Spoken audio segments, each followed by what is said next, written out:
traveler, Paimon. I suppose your story is ready. Yep. How about you? Do you need some more time? No need. I am also ready to tell my story. Paimon calls dibs. Paimon first! Please, go ahead. Okay, here goes. Once upon a time, there was an evil researcher who went into the mountains and did a crazy experiment on whopper flowers to transform their appearance. After a lot of pain and suffering, the whopper flowers finally took on a human form. Then, they stood by the side of the mountain to wait for unsuspecting bypassers. To whoever spoke to them, they would ask them questions such as, "Who am I? Who are you?" If the bypasser got the wrong answer, the last sound they'd make would be a yelp before the whopper flower ate them alive in one bite. Ooh, truly frightening. What the? You two aren't scared at all! Don't go nitpicking, okay? If you didn't like the story, go write your own!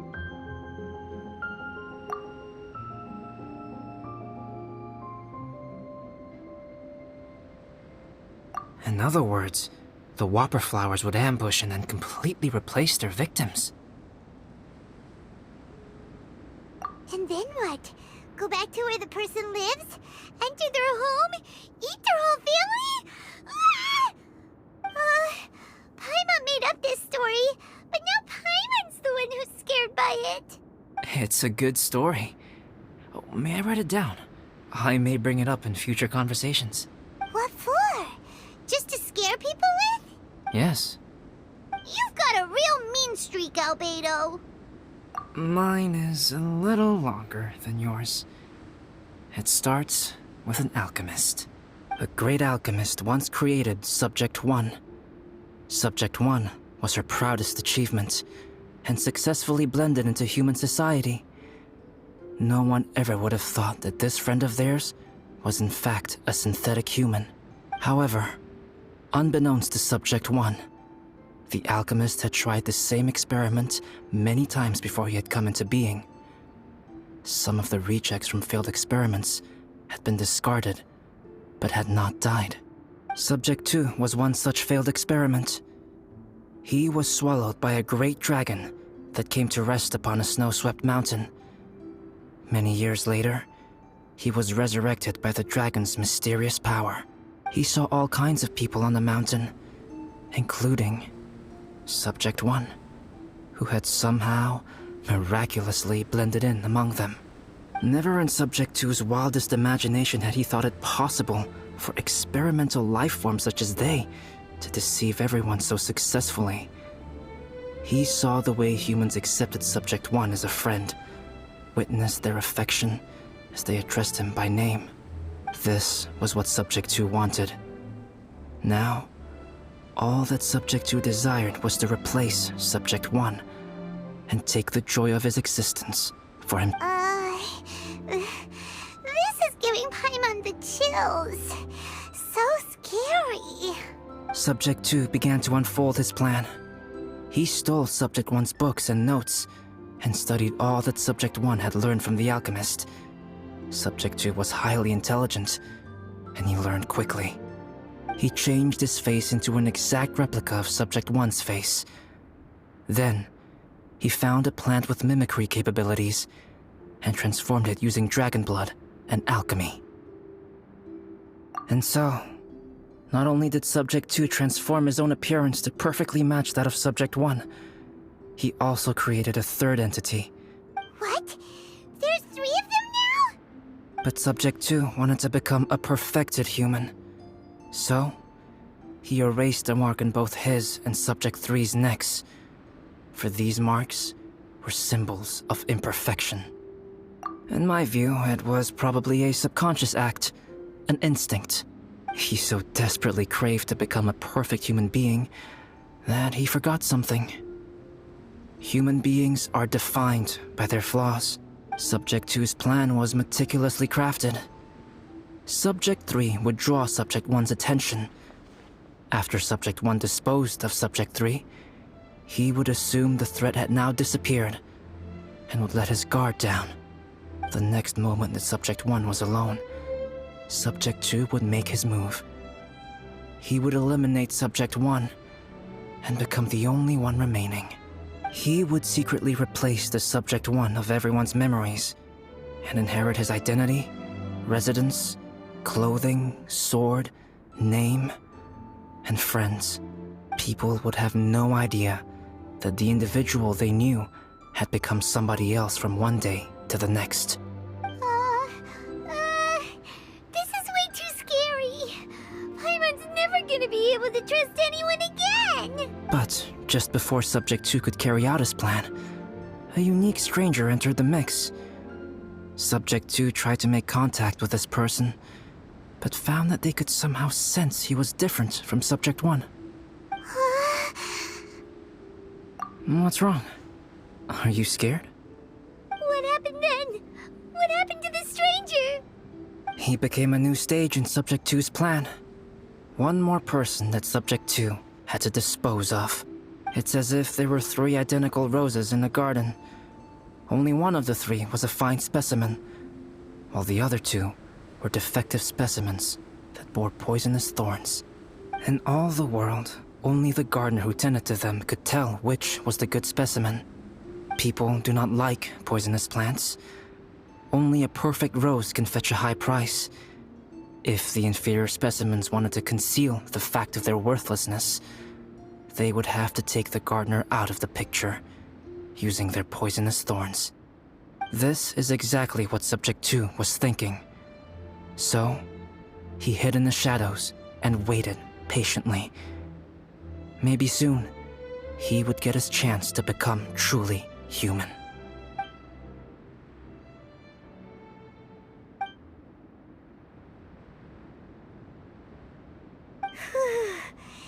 That was intense! So what happened after that? Did Subject 2's plan succeed? Paimon can't bear thinking about it! Fortunately, Meta is just a story.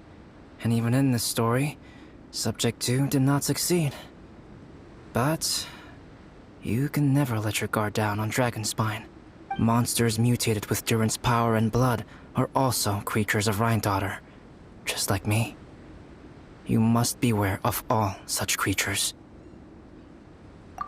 I'm glad to hear that. It's okay. I know what I am. You and I are both different, so there is no need for me to hide the truth from you. The only thing is that sometimes, when I think about how mighty the power of alchemy is, I feel so small. As beings who set foot in this world, how arrogant are we in desiring to control our destiny, and in desiring to create? Is creation an arrogant act, traveler? If not, why do we call the ones that created us and control us gods? If it is, then what qualifies us to call ourselves creators? How far must we take our reverence and respect, and what purpose does it serve? Nothing special, but whenever I think about it, I feel a twinge of grief. Poor albedo. Hello? Traveler, are you here? Hey, is that Amber? Thought we might find you here. We're here to deliver a message from Cyrus. There's gonna be a big event down at the base camp, and they want you there too, Traveler. Winter camp is nearing its end. Apparently, even provisional instructors are required to attend. Looks like we need to go, albedo. Bye for now. Then I won't keep you. I have some things to attend to here, so forgive me for not seeing you down. Don't worry about it. There have been no issues getting up and down the mountain recently. Is everyone ready? Let's not keep them waiting.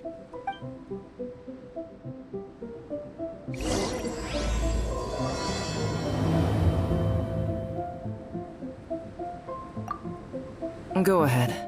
You're one of their instructors, no?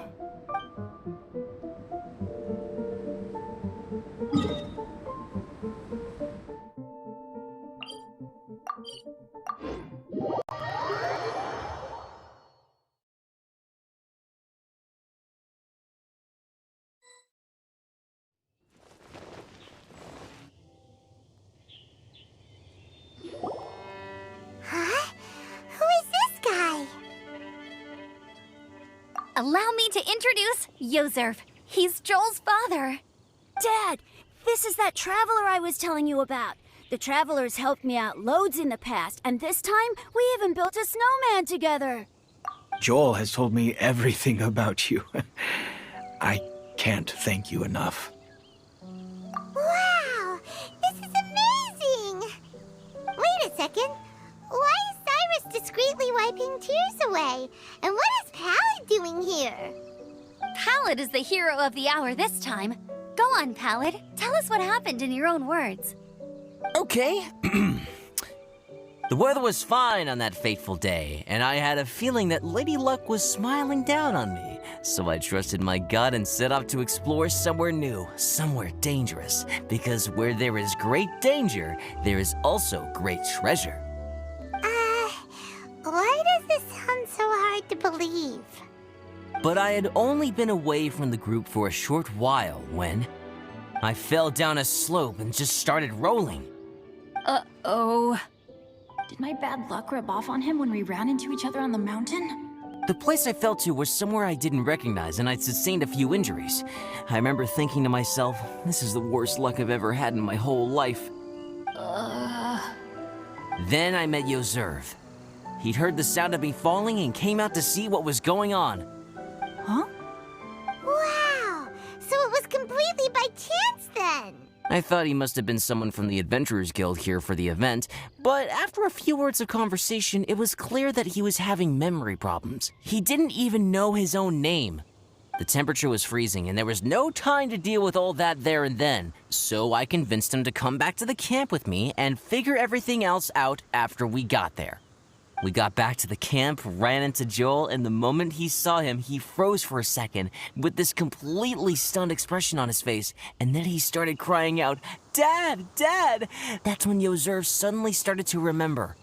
My memory has still not fully recovered, but Joel and his mother, they are the only ones that I will not, no, that I cannot forget. Daddy. Daddy's right here, Joel. Daddy's right here. Yozerf, don't you remember anything else at all? The poor princess? Feeding the foxes? I'm sorry. I have no recollection. Maybe it's because of the head trauma. I'm not sure.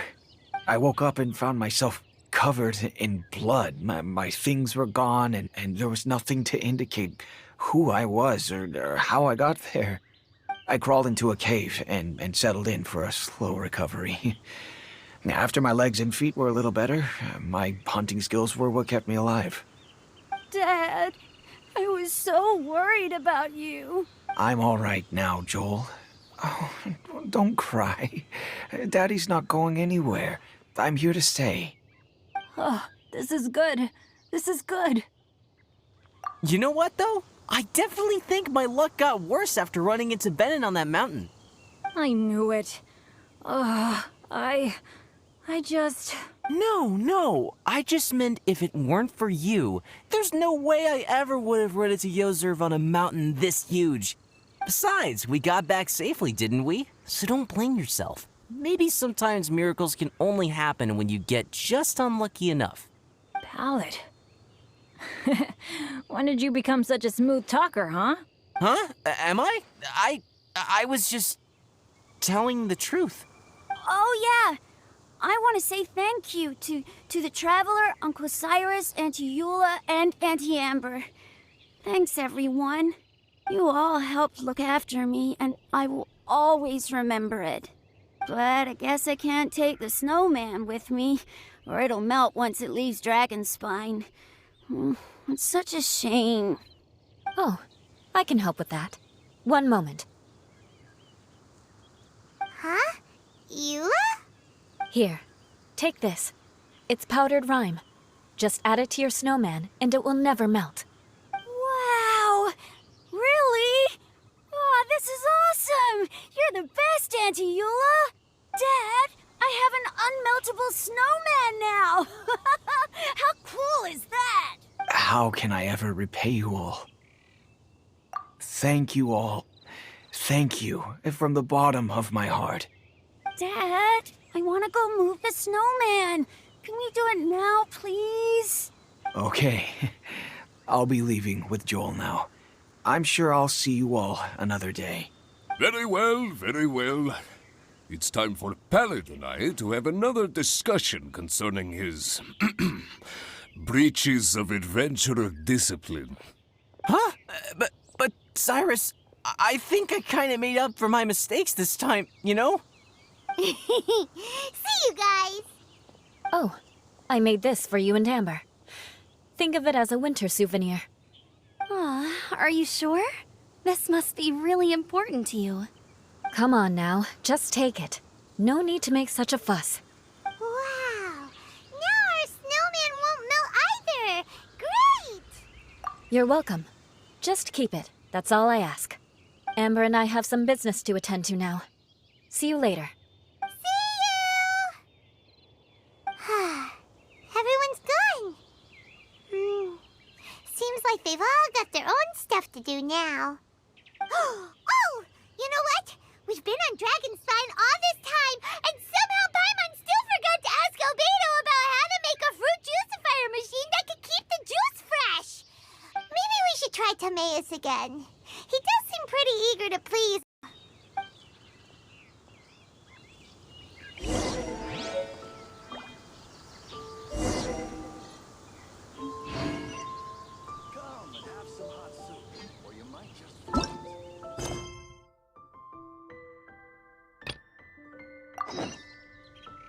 We should look for a new investment. Mora doesn't...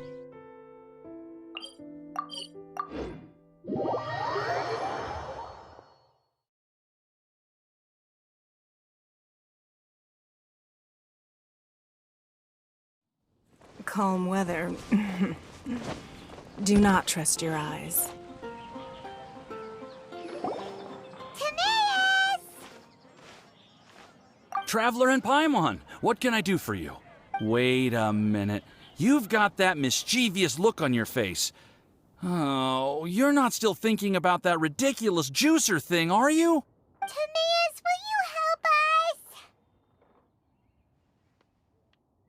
us? Well, if the Traveler isn't really interested, then, yeah, maybe I'll give this one a pass. It's just the weirdest request ever. No, but Paimon's Sunsettias are gonna go to waste without it.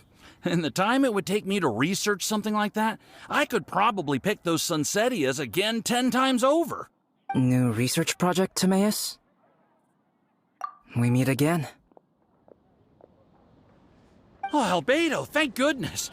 So the situation is, Paimon wants a machine that can turn fruit into juice and keep the juice fresh. I mean, surely it's... Majorly important, that's what it is. If you can manage to invent this, we'll never have to worry about fruit going bad ever again. That's impossible.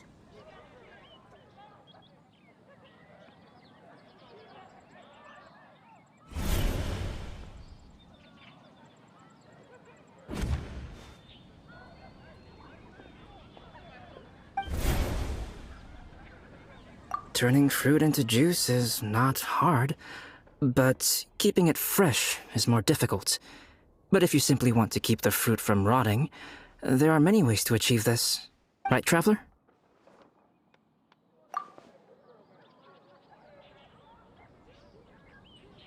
What about his neck? What's wrong?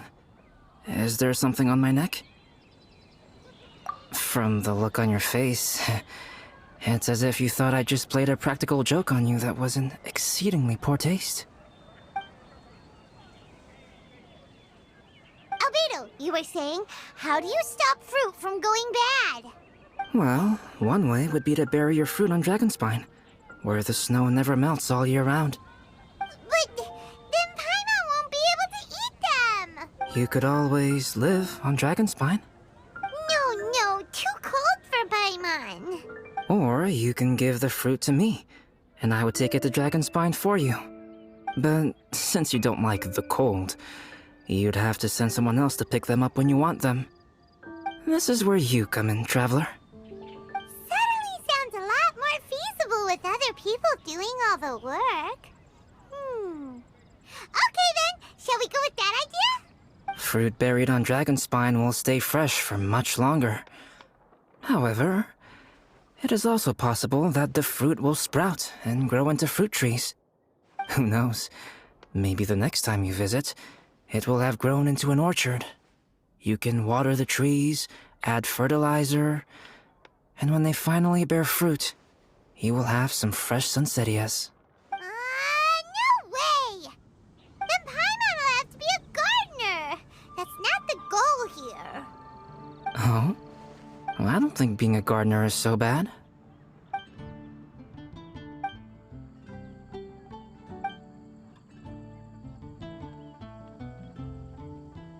Albedo! Stop trying to get your hands on Paimon's super sweet Sunsettias! It bothers you, does it?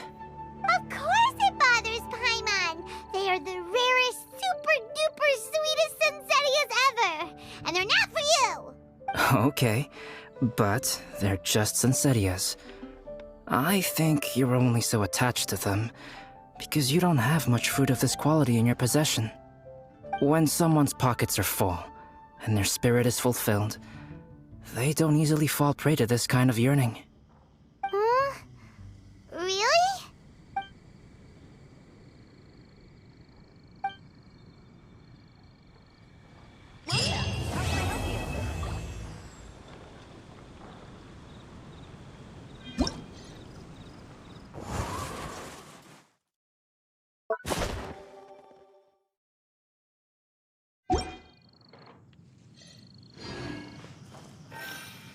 Dragonspine is too cold for ordinary fruit trees to survive. But if, one day, Dragonspine did become home to gardens and orchards, there would be more reasons for people to visit. Perhaps a little life is the key to attracting people. Life may exist in all kinds of unfathomable forms, and in all manner of unthinkable environments. Mysterious, yet tenacious. Perhaps this is what makes life so special. The neighboring nation of Liyue Ancient alchemy truly is fascinating.